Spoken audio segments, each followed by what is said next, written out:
दिल्ली के अंदर प्रदूषण की समस्या को लेकर के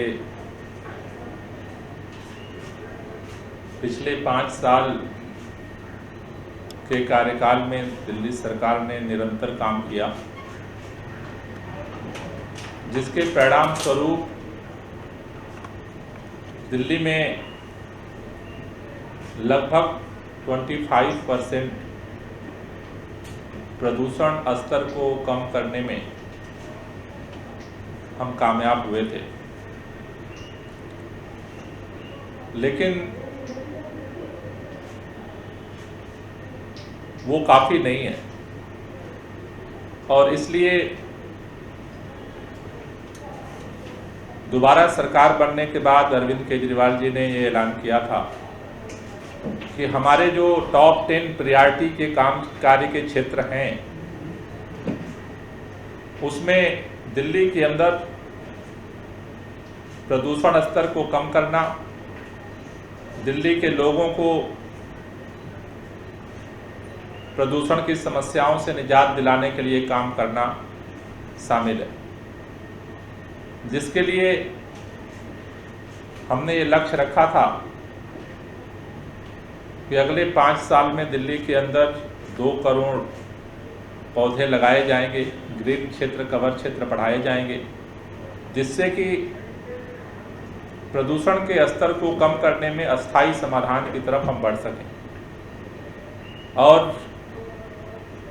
इस कोरोना काल के दौरान भी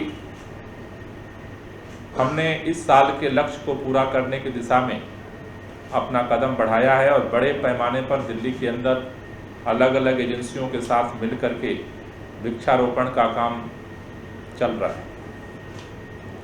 लेकिन जैसा हम सब जानते हैं कि जाड़े के समय में प्रदूषण का स्तर बढ़ जाता है। जब हवा के अंदर ठंड और मॉइस्चर बढ़ते हैं, उस समय PM10 और PM2.5 के पार्टिकल का घेरा दिल्ली के ऊपर बढ़ जाता है, जिसमें मुख्य तौर पर 2 मुख्य कारण हैं। पहला कारण है जो दिल्ली के अंदर डस्ट पोल्यूशन के माध्यम से, बायोमास बर्निंग के माध्यम से, व्हीकल पोल्यूशन के माध्यम से जो अलग अलग तरह का जो पार्टिकल्स जो उत्सर्जित होते हैं वो दिल्ली के हवाओं में घुलते हैं और हवा बंधी होने के कारण वो बाहर नहीं जा पाते और वो नीचे आकर के हमारे सांसों के माध्यम से हमारे लंग्स को इफेक्ट करते हैं। जो प्रदूषण दिल्ली के लोगों के द्वारा अलग अलग गतिविधियों के माध्यम से पैदा होता है। दिवाली के समय पटाखे जलाने से वो पैदा होता है, अलग अलग जगहों पर जो कूड़े जलाए जाते हैं उसकी वजह से पैदा होता है। दूसरा जो हिस्सा है वो दिल्ली के लोगों का उसमें कोई रोल नहीं होता, जैसे पराली का जलना। दिल्ली के अंदर पराली जलने की पिछले साल की घटना लगभग 0 पे रही है। जो नासा के माध्यम से जो सैटेलाइट से जो चित्र खींचे गए थे, रिपोर्ट आई, लेकिन पंजाब के अंदर, हरियाणा के अंदर, पश्चिमी उत्तर प्रदेश के अंदर जो पराली जलाई जाती है, पिछली बार का जो आंकड़ा था कि लगभग दिल्ली के पोल्यूशन में 45% कंट्रीब्यूशन पराली का रहा। उन पीक आवर में जब दिल्ली के अंदर ठंड बढ़ती है और उसी समय दिवाली का पीरियड होता है, उस समय पराली का जो धुआं है वो पूरी तरह से दिल्ली के एटमॉस्फेयर को उसकी चादर घेर लेती है। इसके साथ साथ जो दिल्ली के सराउंडिंग जो मेजर जो शहर हैं जैसे गाजियाबाद है, नोएडा है, गुड़गांव है,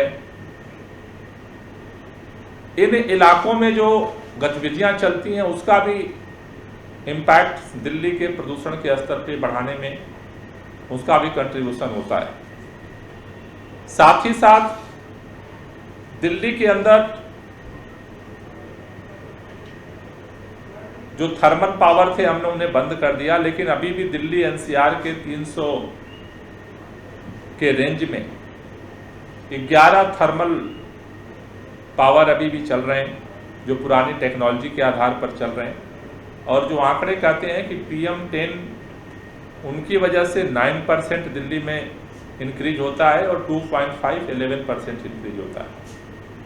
साथ ही साथ जो पुरानी टेक्नोलॉजी से ईंट भट्ठे जो अभी चल रहे हैं दिल्ली एनसीआर के रेंज में, जिसमें यूपी के अंदर 1640 ईंट भट्ठे हैं जो पुरानी टेक्नोलॉजी पे चल रहे हैं, हरियाणा के अंदर 161 ईंट भट्ठे चल रहे हैं, राजस्थान के अंदर 164 ईंट भट्ठे दिल्ली एनसीआर के अंदर चल रहे हैं, जो दिल्ली के अंदर यहाँ के एयर सेट को इम्पैक्ट करते हैं। एनवायरमेंटलिस्ट की भाषा में कहें तो जो यहाँ का प्रदूषण है वो सिर्फ यहाँ का नहीं है, इस नॉर्थ एरिया का एक एयर सेट है, उसमें जो जो कंट्रीब्यूशन होता है उस सारा इम्पैक्ट दिल्ली के ऊपर भी पड़ता है। तो ये जो दिल्ली के बाहर के जो ये मेजर जो हमने 3 पोर्शन आपको बताए, पराली का पोर्शन, थर्मल पावर से जो उत्सर्जित गैसें हैं उनका पोर्शन, और तीसरा ईंट भट्ठों का पोर्शन। आज अभी केंद्रीय मंत्री पर्यावरण विभाग के माननीय प्रकाश जावड़ेकर जी ने दिल्ली, पंजाब, हरियाणा, राजस्थान और उत्तर प्रदेश के मंत्रियों और वहाँ के अलग अलग विभाग के अधिकारियों के साथ आज ज्वाइंट मीटिंग अभी वीडियो कॉन्फ्रेंसिंग के माध्यम से हुई है। दिल्ली के अंदर जो पराली की समस्या है, क्योंकि यहाँ पर बासमती धान ज़्यादा उगाया जाता है, लेकिन उसके अलावा नॉन बासमती धान जहाँ उत्पादन होता है वो लगभग 800 हेक्टेयर का एरिया है। आज हमने उनके सामने और सभी राज्यों के मंत्रियों के सामने दिल्ली के अंदर दिल्ली सरकार ने क्या क्या एक्शन प्लान बनाए हैं अलग अलग लोगों के साथ मिलकर के, हमने उस पर भी चर्चा की है। लेकिन इन सभी मंत्रियों से और केंद्रीय मंत्री से हमने 3 बातों के लिए अपील की है उस बैठक के माध्यम से, जिसमें हमें अन्य राज्यों के मंत्रियों और केंद्रीय मंत्री का सहयोग चाहिए दिल्ली के प्रदूषण स्तर को और कम करने के लिए। पहला जो हमने निवेदन किया है कि दिल्ली के अंदर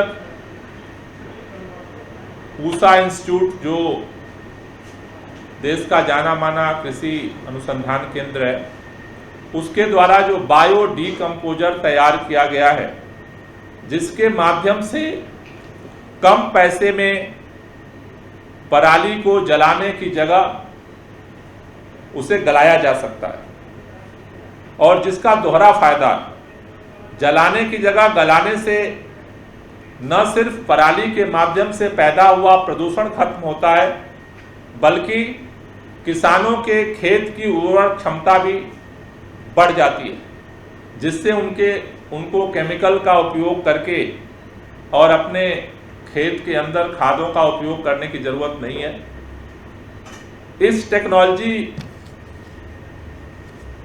को मैंने पहले देखा था, फिर मुख्यमंत्री जी से बात हुई, मुख्यमंत्री जी ने खुद देखा, वैज्ञानिकों से बात हुई, और सारा चीज जांच पड़ताल करने के बाद दिल्ली सरकार ने यह निर्णय लिया कल कि दिल्ली के अंदर जितने भी किसान हैं, सभी किसानों को उनके खेतों में जहां पर पराली पैदा होती है, जलाने की नौबत आती है,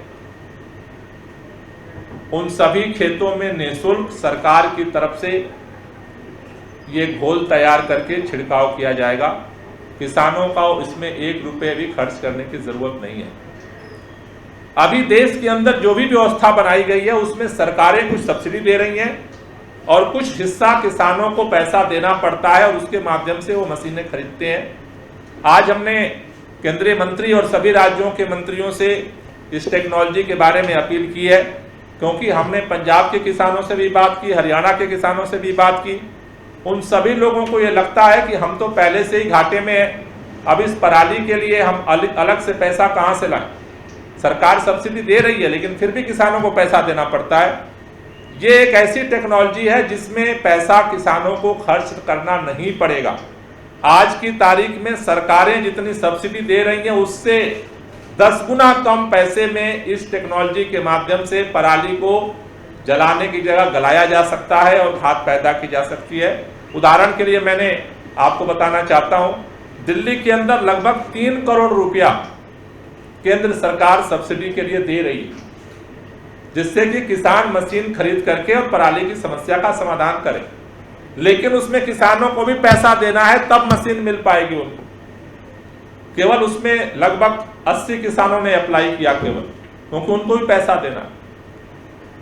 3 करोड़ सब्सिडी सरकार दे रही है फिर भी किसानों को पैसा देना है। दिल्ली के अंदर जो हमने सारा आंकड़ा बनाया है, 800 हेक्टेयर खेत में पूरा A to Z दवा तैयार करने से लेकर के छिड़काव करने तक केवल 20 लाख का खर्चा है। हम 3 करोड़ सब्सिडी दे रहे हैं, उसके बाद भी किसान को भी पैसा देना है। तो यानी कि अन्य राज्यों में भी आज हमने केंद्रीय मंत्री जी से यही अपील की कि जितनी आप सब्सिडी दे रहे हो उतनी ही पैसे में इससे 10 गुना ज्यादा खेतों में पूसा इंस्टीट्यूट द्वारा तैयार की हुई तकनीकी के माध्यम से छिड़काव हो सकता है। उतने ही पैसे में, अतिरिक्त पैसे की जरूरत नहीं है। कई लोग कहते हैं कि इतना पैसा कहां से आएगा। पैसे की जितनी सब्सिडी दे रहे हो, 3 करोड़ दे रहे हो, 20 लाख में ये हो जाएगा अगर ये पॉलिसी केंद्र सरकार बना दे तो आज हमने उनसे अपील की है और सभी राज्यों के मंत्रियों से भी अपील की है कि ये एक ऐसी तकनीकी आई है जिसके माध्यम से हम इस पराली की समस्या को जड़ से खत्म कर सकते हैं बिना किसानों के बोझ डाले। दूसरा जो बैठक में हमने निवेदन किया, ये जो 11 थर्मल पावर है NCR के अंदर, वो वहाँ जुरिडिक्शन दिल्ली सरकार का नहीं होता, इनको सुप्रीम कोर्ट ने दिसंबर 2019 तक बंद करने के लिए वहाँ नई टेक्नोलॉजी, पुरानी टेक्नोलॉजी को बंद करके नई टेक्नोलॉजी को इंस्टॉल करने के लिए टाइमलाइन दिया था। लेकिन अभी तक वो काम नहीं हुआ है और लगातार वहाँ से जो गैसें उत्सर्जित हो रही हैं वो प्रदूषण पैदा कर रही हैं। तो उस पर भी टाइम बाउंड तरीके से कार्रवाई हो जिससे कि इसको रोका जा सके। और तीसरा, ईंट भट्ठे जो चल रहे हैं उस पर भी वहाँ के मंत्री भी और केंद्र सरकार द्वारा भी इस पर निगरानी की जाए। ये 3 बिंदुओं को हमने आज केंद्र सरकार और सभी मंत्रियों की ज्वाइंट बैठक में उठाया है और मुझे भरोसा है कि इस पर सकारात्मक रिस्पांस आएगा और इस कोरोना काल में हम लोग इसके समाधान में आगे बढ़ पाएंगे। दूसरी बात जो हम आपको बताना चाहते हैं कि दिल्ली के अंदर जो पराली की समस्या के लिए जो हमने निर्णय लिया है, एक्शन प्लान जो बनाया है, उसमें सबसे पहले ये हमने एक फॉर्म तैयार किया है, सरकार की तरफ से ये फॉर्म है किसानों के लिए। इसमें हम उनसे उनका किसान का नाम, पिता का नाम, एड्रेस, संबंधित गांव और डिस्ट्रिक्ट ले रहे हैं। गैर बासमती चावल के तहत क्षेत्र जिसमें घोल का छिड़काव करना है उसका एरिया कितना है उसको ले रहे हैं और जिस दिन वो छिड़काव करना चाहते हैं वो तारीख ले रहे हैं। उसके आधार पर, इसी फॉर्म के आधार पर फिर हम अपनी टीमों को भेज करके और उस तारीख को वहाँ पर हमारी टीम जाएगी और उस तारीख को वहाँ पर छिड़काव किया जाएगा। तो ये पहला स्टेप, इसके लिए जो एक्शन प्लान हमने बनाया है दिल्ली के लिए, फॉर्म भरवाने का है जो हम वहाँ शुरू कर रहे हैं सभी गाँवों के अंदर। जो हमारे कृषि विस्तार अधिकारी हैं उनको इंचार्ज बनाया गया है सभी ब्लॉक के अंदर और वो ये फॉर्म भरवाने का काम करेंगे। कल जो मैंने बैठक बुलाई थी उसमें हमने उन ग्रामीण क्षेत्रों के विधायकों को भी बुलाया था जिनसे कि उनका सहयोग लिया जा सके और किसानों को जल्दी ये सुविधा दी जा सके। दूसरा, ये पूरा जो मेडिसिन तैयार करने के लिए सारा जो है हम एक जगह सेंट्रलाइज सेटअप तैयार कर रहे हैं। नजफगढ़ एरिया में कड़कड़ी नाहर गांव है, वहां पर ये हमारा एक सेंटर है। वहां पर ये पूरा सेंट्रलाइज सिस्टम तैयार किया जा रहा है, जहां पर हम लोग 5 तारीख से सेटअप कर देंगे। 6 तारीख के सुबह से ये पूसा के वैज्ञानिकों की निगरानी में लगभग 400 एक साथ हम वहाँ पूरा टेंट लगा रहे हैं, और 400 वहाँ पर जो किट जो है 400 जगह हम मेडिसिन तैयार करना शुरू करेंगे एक साथ वहाँ पर। 400 जो पतीले हैं उनमें वो दवाएं बनाने का काम शुरू होगा। और जैसा मैंने पहले बताया था कि जो प्रोसेस है कि उसमें 3-4 दिन बाद ये फर्स्ट राउंड की दवा तैयार हो जाएगी, जिसमें कि हम पहले 5 लीटर पानी में 150 ग्राम गुड़ गर्म करते हैं। गर्म होने के बाद उसे ठंडा किया जाता है। ठंडा होने के बाद 50 ग्राम बेसन मिला रहे हैं, और उसके बाद उनका एक जो पाउच है वो हम उसमें डालते हैं घोल मिला करके। 3-4 दिन बाद फिर हम उसको डबल कर देंगे। तो इस तरह से वहाँ पर एक सेंट्रलाइज पूरा सिस्टम हमने सेंटर डेवलप किया कर रहे हैं, और वहाँ पर ये सेटअप हमारा 5 तारीख को तैयार हो जाएगा। और 5 तारीख को पहले हम ट्रायल करेंगे। 6 तारीख से ये मेडिसिन बनाने का काम, वहाँ पर घोल बनाने का काम शुरू हो जाएगा। उसके बाद जो है वहाँ से जहाँ जहाँ से डिमांड आ रही है, ट्रैक्टरों के माध्यम से ये छिड़काव किया जाएगा। ट्रैक्टर्स के अंदर जो मशीन है उसके माध्यम से ये सारे जहाँ जहाँ ज़रूरत पड़ेगी वहाँ पर अधिकारियों के माध्यम से वहाँ जाएगा, और उनका जो है वहाँ पर छिड़काव किया जाएगा। छिड़काव करने के बाद उसी दिन शाम तक या उसके अगले दिन रोटावेटर चलाने की विधि है, जिससे कि वो मिल जाए, और उसके बाद 15 से 20 दिनों के अंदर ये पराली जो है वो गल जाएगी, जिसमें कि वो गेहूं का बीज डाल सकते हैं। तो ये 3 स्टेप में हमने इसका एक्शन प्लान बनाया है। पहला ये फॉर्म भरवाने का है, दूसरा सेंट्रलाइज जो पूरा मेडिसिन सेंटर हमने डेवलप करने के लिए कड़कड़ी नाहर में सेंटर डेवलप कर रहे हैं, और उसके बाद फिर इसके आधार पर ट्रैक्टर के माध्यम से उन गाँवों में और उन इलाकों में जा करके इसका छिड़काव जो है वो किया जाएगा। लेकिन पराली के साथ साथ जैसा मैंने कहा कि आज हमने और मुद्दों पे भी अलग राज्यों के साथ बात की है, लेकिन पराली के साथ साथ दिल्ली के लोगों के माध्यम से, दिल्ली के अलग अलग गतिविधियों के माध्यम से जो प्रदूषण पैदा होता है, उसको लेकर के पिछले 3 हफ्ते से अलग अलग विभागों के साथ, पर्यावरण मंत्रालय के अलग अलग विभागों के साथ, PWD के साथ, MCD के साथ, ट्रैफिक पुलिस के साथ हमने पिछले 3 हफ्तों में कंटिन्यूअस मीटिंग की है, और लगभग एक एक्शन प्लान बन करके तैयार हो गया है। तो प्रदूषण के खिलाफ जो महाअभियान है उसकी शुरुआत 5 अक्टूबर को माननीय मुख्यमंत्री जी के द्वारा होगा।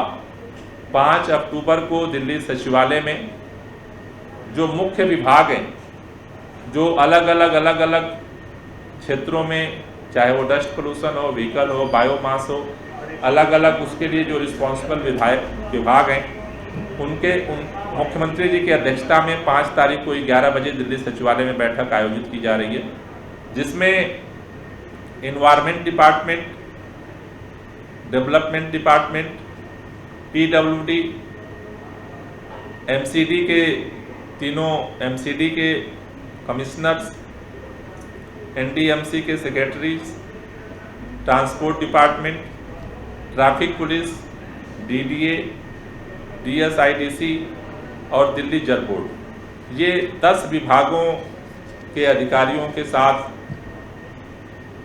मुख्यमंत्री जी बैठक लेंगे। और ये इन सभी विभागों को निर्देश दिया गया है कि उस दिन जो उनका एक्शन प्लान तैयार हुआ है उसका मुख्यमंत्री जी के सामने प्रेजेंटेशन करेंगे। और उसके बाद चौतरफा अभियान दिल्ली के अंदर, पराली के लिए तो हमने शुरू कर दिया है काम, लेकिन चौतरफा अभियान, चाहे वो डस्ट पोल्यूशन हो, चाहे व्हीकल हो, चाहे बायोमास हो, जिस भी कारणों से दिल्ली के अंदर प्रदूषण पैदा होता है, तो बाहर से जो प्रदूषण आ रहा है उसके खिलाफ भी दिल्ली सरकार ने कमर कस लिया है लड़ने के लिए, सभी लोगों के सहयोग के साथ। और दिल्ली के अंदर जो प्रदूषण पैदा होता है उसके लिए भी 5 अक्टूबर से ये महाअभियान शुरू होगा, जिसको माननीय मुख्यमंत्री जी प्रेजेंटेशन के बाद और इसको सबके सामने रखेंगे। तो आज बैठक के बाद ये सारी चीज़ें हमने डिसाइड किया है और 5 तारीख से फिर पूरी तरह से दिल्ली के लोगों के साथ मिल करके इस प्रदूषण के खिलाफ जो लड़ाई है उसमें हम उतरेंगे। और मुझे भरोसा है कि पिछली बार जो हमने प्रदूषण का स्तर कम किया था, इस बार और ज़्यादा प्रदूषण का स्तर कम करने में सफल होंगे। Thank you. कुछ क्वेश्चन? ये फार्म जो हर ब्लॉक में जो कृषि विस्तार अधिकारी होते हैं, एग्रीकल्चर एक्सटेंशन ऑफिसर्स, उनके माध्यम से हर गांव में पहुंचाया जाए।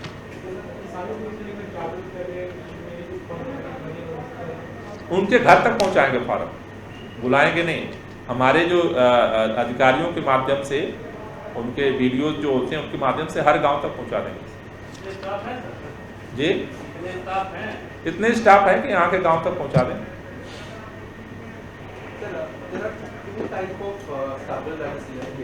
एक जो कंपेन हार्वेस्टर से कटने के बाद जो स्टबल है, एंड दूसरा जो कटने के बाद भी 5 से 15 सेंटीमीटर तक जो ग्राउंड में लगा रहता है, तो ये जो बायोडिकम्पोजर है, इसमें से कौन सा स्टबल में यूज करेगा? जो जमीन के काटने के बाद भी जो लगा हुआ है उसमें है, या जो कंपेन से जो निकल के आता है उसमें इस्तेमाल करेगा? आमतौर पर जो सभी जगह देखा जाता है कि जो मशीन से कटता है, जैसे दिल्ली के अंदर बासमती, मैंने बताया कि बासमती का जो पैदावार है बहुत ज़्यादा है, तो बासमती की जो कटाई होती है वो मैनुअल होती है, तो वो नीचे से होती है। तो उसके बाद जो उनका डंठल बचता है वो जुताई के बाद और वो चलाने के बाद उसी में मिल जाता है।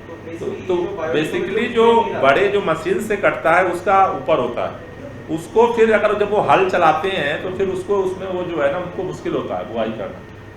तो जहाँ पर जो जलाने वाली प्रक्रिया होती है वो मशीन से जो कटते हैं वहीं पर होती है। तो जहाँ जहाँ पर मशीन से कटते हैं वहीं पर इसका उपयोग करते हैं। पंजाब हरियाणा में वहाँ पे जो जलाता है वो जो ये 10 से 15 सेंटीमीटर जो बाकी पड़ा हुआ है जमीन पे, तो मशीन से कटने के बाद भी उसको जलाता है, उसी को जलाते हैं। तो इसमें इसका इस्तेमाल नहीं हो जाएगा जैसे कि बायोडिकम्पोजर? किसमें? बाकी स्टेट्स में। हमारा तो बासमती ये तो हो जाएगा क्योंकि नहीं, आप गलत समझ रहे हो। बासमती में नहीं होगा। हमारा स्टेट में तो ठीक है, आपने बोला कि हमने बासमती में कहीं जरूरत नहीं है। तो जो मशीन से कटती है पैडी उसी में जरूरत है और उसी में छिड़काव है। हमने आज सेंट्रल गवर्नमेंट को ये रेकमेंड किया है बाकी स्टेट के लिए, तो बाकी स्टेट में बेसिकली जो जलाते हैं वो जो जमीन पे जो बाकी खड़ा हुआ है 10 to 15 सेंटीमीटर जो हाइट खड़ा हुआ है, तो उसमें इसका इस्तेमाल नहीं हो जाएगा। उसी में तो होगा। मशीन जब काटती है ना तो ऊपर से काट लेती है, तो पूरा जो उसकी पैडी होती है ना, पराली ऐसे ही खड़ी रहती है, उसी में करना है। आपने जिक्र किया है कि दिल्ली के लिए वायु प्रदूषण को रोकने के लिए आपने एक्शन प्लान जो है वो बना लिया है। सवाल जैसा आपने खुद ही इसके बारे में कहा है कि क्योंकि एक बहुत बड़ा जो वजह है वो हरियाणा और पंजाब में जो है पराली जलाने की वजह से दिल्ली में प्रदूषण होता है। और अब जो है सैटेलाइट से ऐसे चित्र मिल रहे हैं जिसमें हरियाणा और पंजाब से जो है इस तरह से जो है पराली जलाने की जो चीज़ें आज सामने घटनाएं जो आ रही हैं। अब स्थिति ये है कि आपकी आज जो वर्चुअल बैठक हुई है, क्या लगता है कि इसमें हरियाणा और पंजाब का एक सकारात्मक रवैया है इस मामले में जो है सहयोग करने का? जो पुलिस इंस्टीट्यूट की जो टेक्नोलॉजी की बात रही है, क्या वो इसे स्वीकार करने के लिए तैयार है? बहुत बड़ा तो योगदान जो है कहीं ना कहीं पड़ोसी राज्यों का रहता है। मुझे लगता है कि सकारात्मक रिस्पॉन्स आना चाहिए और आज की बैठक में मैंने मंत्रियों से भी और केंद्रीय मंत्री जी से भी यही निवेदन किया कि ये समस्या ऐसी है कि ये केवल बाउंड्रीज की समस्या नहीं है। दिल्ली में चूंकि ये समस्या बढ़ जाती है, हर जगह पोल्यूशन से लोगों को परेशानी हो रही है। तो मुझे लगता है कि और जहाँ ज़रूरत पड़ेगी हम आगे और भी चाहेंगे। केंद्र सरकार जहाँ राज्य नहीं कर रहे हैं, केंद्र सरकार की जिम्मेदारी वहीं से बनती है कि इसको जो आज बैठक में बातें हुई हैं उसको इम्प्लीमेंट करके मॉनिटर करें। सर मेरा ये सवाल इसलिए है क्योंकि पंजाब में सरकार जो है वो कांग्रेस की है और हरियाणा के अंदर और उत्तर प्रदेश के अंदर जो सरकार है वो बीजेपी की है। और जैसे ही ठंड बढ़ेगी यहाँ पर प्रदूषण बढ़ेगा और उसी तरह से सियासी बयानबाजियाँ भी शुरू हो जाएगी। देखिए, मेरा कहना है कि बयानबाजियाँ एक तरफ हैं, रही बात समाधान के लिए सभी सरकारों को आगे बढ़ना पड़ेगा।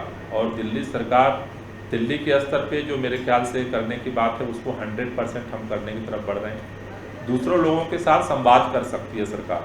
केंद्र सरकार को इसमें हस्तक्षेप करना पड़ेगा, क्योंकि उसी के पास ये अधिकार है कि अन्य राज्यों के साथ बात करके और इसको इम्प्लीमेंट कराए। तो मुझे उम्मीद है कि आज बैठक से एक कदम बात आगे बढ़ेगी। सर, केंद्रीय मंत्री का क्या रूप लगा आपको सभी राज्यों के साथ बातचीत में? क्या वो के लिए बोल रहे हैं, अभी तो बैठक में सभी लोगों ने अपनी अपनी बात रखी है। उन्होंने बोला कि मैं सभी लोगों की जो ओपिनियन है उसको नोट डाउन कर रहा हूँ and after that take decision.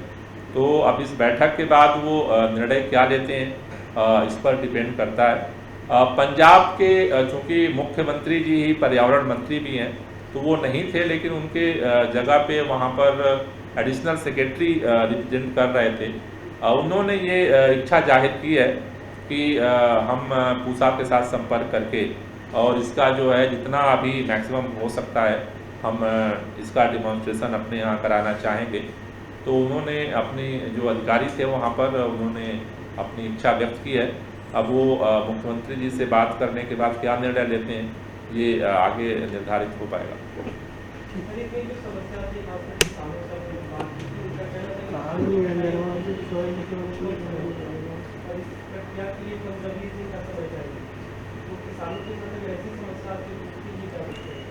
मेरे ख्याल से अभी तक जो है लगभग 25 धान की कटाई और उसकी बुआई में 25 दिन का गैप होता है। तो और भी टेक्नोलॉजी रही हैं, लेकिन उनमें जो दिक्कत पहले यही थी कि वो लगभग 35 डेज दे रही थी। इसकी जो पॉजिटिविटी है अभी जो, इसीलिए हम लोग इतना इसको लेकर के आगे बढ़ने की कोशिश कर रहे हैं कि ये इनका जो कमिटमेंट है कि ये लगभग 20 दिन से 25 दिन में इसको जो है मतलब ये गल जाता है। तो मेरे ख्याल से वो समस्या नहीं आएगी। अगर कुछ धान की फसल ऐसी हैं जो काफ़ी लेट होती हैं, तो उसके लिए फिर अलग से उसको कुछ सोचना पड़ेगा, लेकिन एवरेज मैक्सिमम जो है उसके लिए कम से कम 25-30 दिन का गैप होता ही होता है। Okay, thank you.